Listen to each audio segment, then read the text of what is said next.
Hello everyone, welcome to Mom's Secret. இன்னைக்கு நீங்க பார்க்க போற ரெசிபி தாபா ஸ்டைல் பன்னீர் கறி. சப்பாத்தி கூட நல்ல ஸ்பைசியான சைட் டிஷ் இருந்தால் நல்லா இருக்கும்னு நினச்சிங்கன்னா இந்த ரெசிபியை ட்ரை பண்ணி பாருங்கள், உங்களுக்கு ரொம்பவே பிடிக்கும். ஃபஸ்ட்டு பன்னீரை நல்லா க்யூபாக நான் கட் பண்ணி வச்சுருக்கேன். இதுக்கு தேவையான அளவு உப்பு நான் ஒரு டீஸ்பூன் அளவு உப்பு சேர்த்துருக்கேன். இது கூடவே 1 டீஸ்பூன் அளவுக்கு மிளகாய் தூள் சேர்த்துக்கோங்க, 1 டீஸ்பூன் அளவுக்கு கரம் மசாலா சேர்த்துக்கோங்க. இது எல்லாமே பைண்ட் ஆகிறதுக்காக நான் ஒரு டீஸ்பூன் அளவுக்கு தண்ணி சேர்த்துட்டு நல்லா மிக்ஸ் பண்ணிட்டேன். இதை நல்லா மிக்ஸ் பண்ணதுக்கப்புறம் நம்ம பட்டரில் டோஸ்ட் பண்ணி எடுக்க போகிறோம்.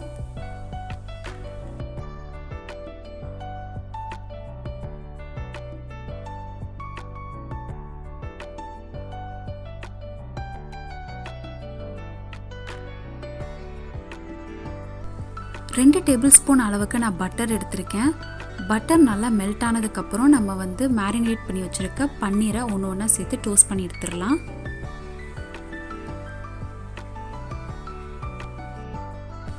இது வெறும் 1லேருந்து 2 நிமிஷத்துலேயே பன்னீர் நல்லா டோஸ்ட் ஆகிடும்.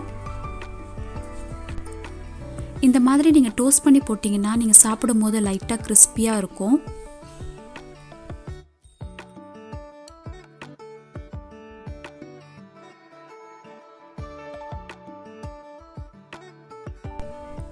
இப்போ இதெல்லாமே நல்லா டோஸ்ட் ஆகிடுச்சு. நெக்ஸ்ட்டு நம்ம மசாலா ரெடி பண்ணலாம். ஒரு பேனில் ஒரு 2 டேபிள் ஸ்பூன் அளவுக்கு நான் பட்டர் சேர்த்துருக்கேன். இது கூட ஒரு டேபிள் ஸ்பூன் அளவுக்கு எண்ணெய் சேர்த்துக்கோங்க.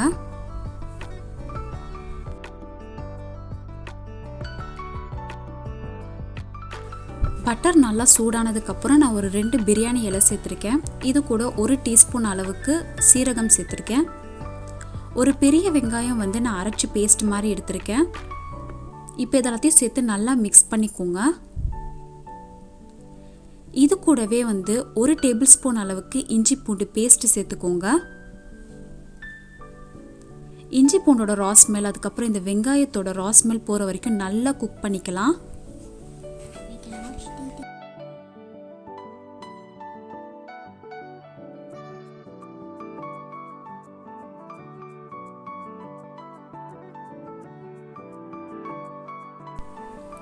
இப்போ இது ஒரு 2 நிமிஷம் நல்லா குக் ஆனதுக்கப்புறம் இதுக்கு தேவையான மசாலா எல்லாமே நம்ம சேர்த்துடலாம். 1 டீஸ்பூன் அளவுக்கு உப்பு சேர்த்துக்கோங்க. இது கூடவே 1 டீஸ்பூன் அளவுக்கு நான் காஷ்மீரி ரெட் சில்லி சேர்த்துக்கிறேன் கலருக்காக. 2 டீஸ்பூன் அளவுக்கு தனியாத்தூள் சேர்த்துக்கோங்க. இது ஹோம்மேட் தனியா, கொஞ்சோண்டு மிளகாத்தூள் சேர்த்து அரைச்சிருக்கிறனால உங்களுக்கு பார்க்கறதுக்கு சிவப்பு கலரில் இருக்கும். இது கூடவே ஒரு டீஸ்பூன் அளவுக்கு கரம் மசாலா சேர்த்துட்டு இப்போ இது எல்லாத்தையும் நல்லா மிக்ஸ் பண்ணிக்கலாம்.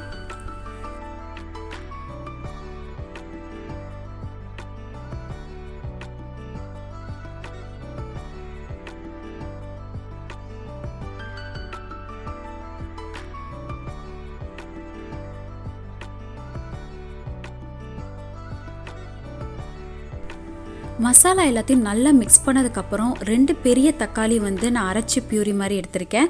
இப்போ அதையும் சேர்த்துடலாம்.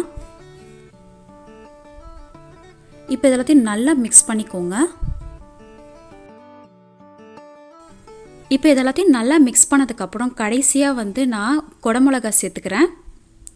குடமிளகா நீங்கள் எந்த கலர் வேணாலும் சேர்த்துக்கலாம். இது ஏன் நான் கடைசியாக சேர்க்குறேன்னா இது கொஞ்சம் க்ரன்ச்சியாக இருந்தால் நல்லாயிருக்கும் சாப்பிடும் போது. இதை க்ளோஸ் பண்ணி ஒரு 5 நிமிஷம் நல்லா குக் பண்ணேன். எண்ணெய் பிரியிற அளவு வரைக்கும் நல்லா குக் பண்ணிக்கோங்க.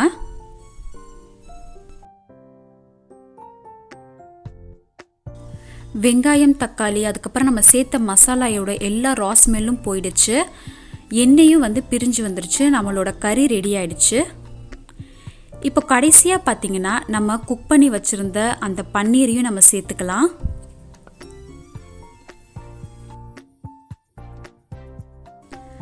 பன்னீரை சேர்த்துட்டு ஒரு 2 நிமிஷம் மூடி போட்டு க்ளோஸ் பண்ணி இதை குக் பண்ணுங்கள்.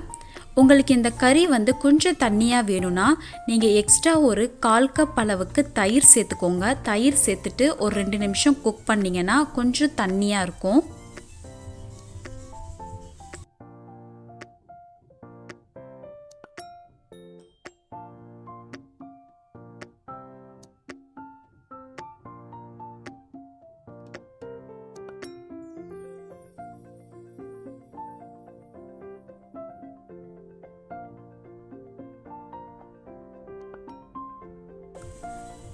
நம்மளோட தாபா ஸ்டைல் பன்னீர் கறி ரெடி ஆயிடுச்சு. கடைசியாக கொஞ்சோண்டு கொத்தமல்லி தூவி அடுப்பு ஆஃப் பண்ணிடுங்க.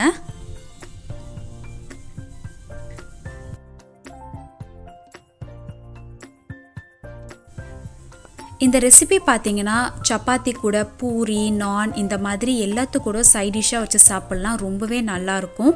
இந்த ரெசிபியை ட்ரை பண்ணி பாருங்கள். எப்படி இருந்துச்சுன்னு கமெண்ட் செக்ஷனில் கமெண்ட் பண்ணுங்கள். அண்ட் இந்த வீடியோ உங்களுக்கு பிடிச்சிருந்துச்சுன்னா மறக்காமல் லைக் பண்ணுங்கள், உங்கள் ஃப்ரெண்ட்ஸ் அண்ட் ஃபேமிலி கிட்ட ஷேர் பண்ணுங்கள், சப்ஸ்கிரைப் பண்ணுங்கள். அண்ட் பக்கத்தில் இருக்கிற நோட்டிஃபிகேஷன் பெல் ஐக்கானையும் மறக்காமல் ப்ரெஸ் பண்ணிக்கோங்க. Until then, stay tuned. Thank you for watching.